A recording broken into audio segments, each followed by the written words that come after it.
হাদিসের মধ্যে আছে, আল্লাহর নবী সাল্লাল্লাহু আলাইহি ওয়াসাল্লাম বলেন, মনে করেন নবীজি উদাহরণ দিছে যে একজন ব্যক্তি 60 বছর 70 বছর এক টানা পুরা হায়াত কোনোদিন দুঃখ দেখে নাই, কোনোদিন এক বিন্দু দুঃখ পায় নাই, কষ্ট পায় নাই, কিন্তু আল্লাহর নাফরমানিতে জিন্দিগিটা কাটাইছে। কোনোদিন আল্লাহর একটা হুকুম মানে নাই, কিন্তু কষ্টও পায় নাই। এই ব্যক্তিকে আল্লাহ তাআলা ফেরেশতাদেরকে দিয়ে বলবে, ফেরেশতা আমার এই বান্দাটাকে জাহান্নামের চারদিকে একটাবার শুধু বাহিরটা ঘুরাইয়া আনবা, আর আনার সময় জাহান্নামের দরজার মধ্যে 10টা সেকেন্ডের জন্য জাহান্নামের দরজার বাহিরে তারে দাঁড় করাইবা, শুধু যেন 10 সেকেন্ড 1 সেকেন্ড জাহান্নামের একটু গরম বাতাস তার বুকটার মধ্যে যেন একটু লাগে, এই লাগাইয়াই লইয়া আইবা বাহিরে থেকে।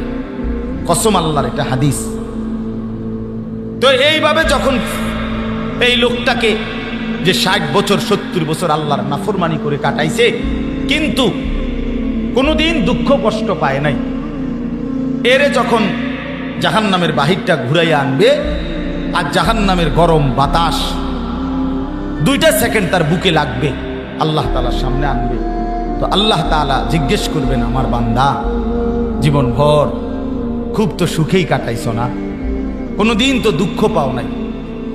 আল্লাহর কসম, তখন রাসূল সাল্লাল্লাহু আলাইহি সাল্লাম বলেন, ওই ব্যক্তি তখন বলবে আল্লাহর সামনে, রব্বুল আলামিন, জীবনে সুখ কি জিনিস আমি জীবনে কোনোদিন দেখি নাই, আমি জীবনে কোনোদিন সুখ দেখি নাই। তার মানে জাহান্নামের গরম বাতাস, এই 10 সেকেন্ডের গরম বাতাস তার 60 বছরের সুখের দুনিয়া ভুলাই দিবে।